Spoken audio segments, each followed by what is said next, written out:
Welcome back, you guys. Today is July 21st, 2022. So today I'm going to be hyper dipping my wheels. Yes, today is the day. I'm not sure how well you guys can see me here, but if you can see half of me, hi, good morning. Okay, so the first thing I want to tell you guys about is this is the cleaner that comes in part of your wheel kit. As you know, I'm using the Hyper Dip Piano Black. This is a new can, so I shook this up pretty well. I'm going to double check and make sure that this is not my other can that I ended with a project the other day. This is the pre-dip that you use here. You put this on the wheels. As you can see, I've already taped up the little stem here for where you put in the air.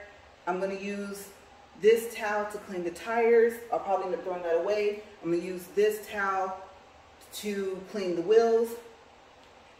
This right here is called Dip Release. It comes in this little bottle. And in your wheel kit, I do want to mention that you get 5 of these cans. You also get the pre-dip, you get the dip release, and then there's some bags over there that you guys can't see that you can use to cover up your calipers and your rotors just in case you're going to do this with the tires on the car. Okay, but we decided to take them off.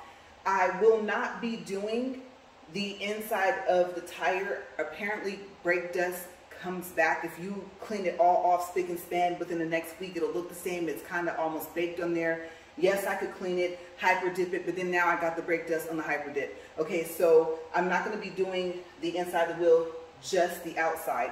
Okay, and plus I'm kind of pressed for time, so that's why I'm going to try and do 2 wheels at a time. Okay, so first, for this dip release, you only put it on the tire. I don't know if I mentioned that.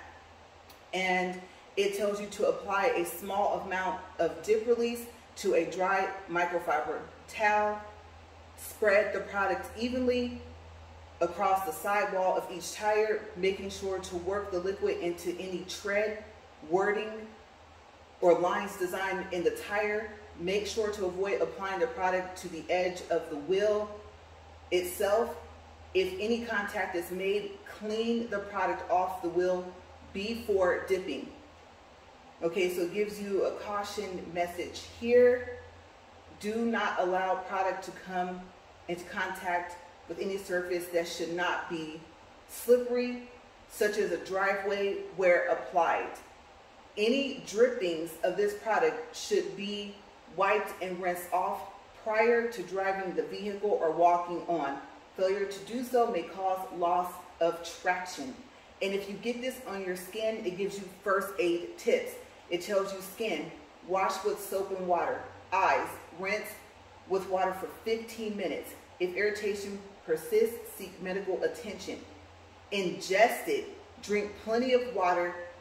Induce vomiting and call physician. Keep out of reach of children. Okay, so this stuff is pretty strong. So as you know, I'm going to end up pausing. I'm going to go put on my goggles and my mask. But this is what goes on the tire. You have to wipe it until you don't see it anymore. And like I said, this is my first time doing this, so it's not going to be perfect.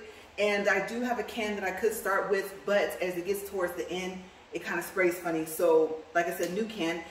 I also have this adhesive. It's called Loctite Spray Adhesive.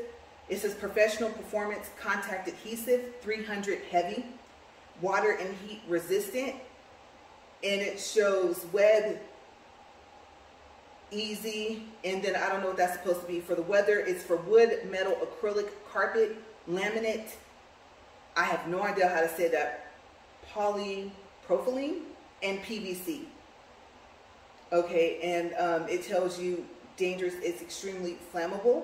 Vapors may cause flash fire. So you guys, I'm not sure if I'm going to use it. You're probably like, what are you going to use this for? Well, I have an idea.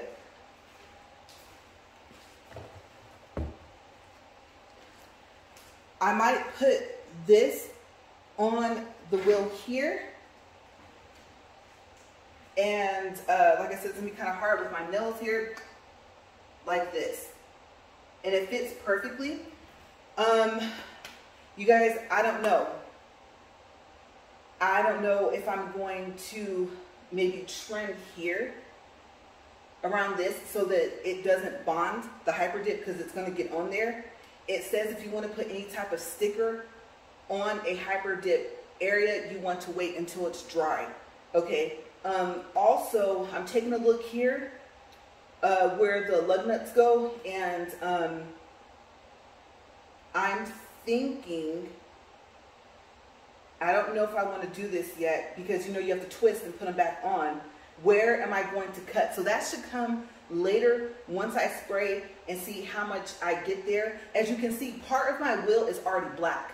Okay, so this is going to be interesting. Hopefully it'll be semi-easy like the front of the car was, because it's kind of the same shape and things like that. Okay, so I'm going to, like I said, pause. I'll be right back. I'm going to get my mask on, my goggles on. I may actually tape up some more of this area. I don't know. I might actually put tape in here. I'm not sure yet, because you know you're supposed to take off any tape or do any trimming with your X-Acto knife while it's still wet. Okay, after you finish the last coat. Okay, so I don't want to end up having these twisted on, and then when they rotate, they end up breaking the hyper dip, and then that will end up causing it to tear.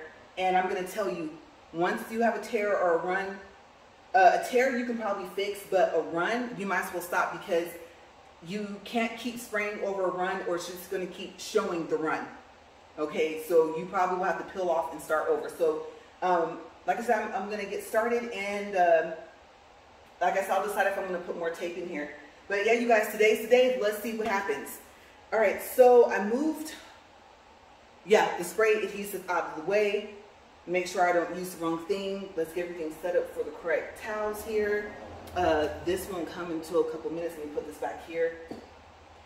And I'm going to wait maybe 20-25 minutes. I think the first coat and the second coat, I might only wait 10.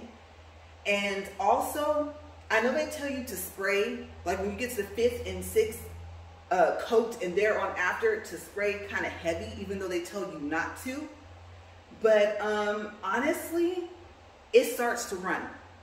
If it's anything like the back of the car, and like I said, once it runs, you might as well just go ahead and let it dry for about 10 minutes and peel the whole thing off. And I have the 5th can coming today, but obviously I'm not going to use 5 cans on these first 2 because I got 2 other wheels. But yeah, just my advice, spray as light as you can for as long as you can before you put a wet coat. I know the 3rd and 4th coat are supposed to be light but wet, but you guys, honestly, if you do that on the 5th coat, it might start to run. Okay, so we're just going to see how this goes. Hopefully I can get this right the first time.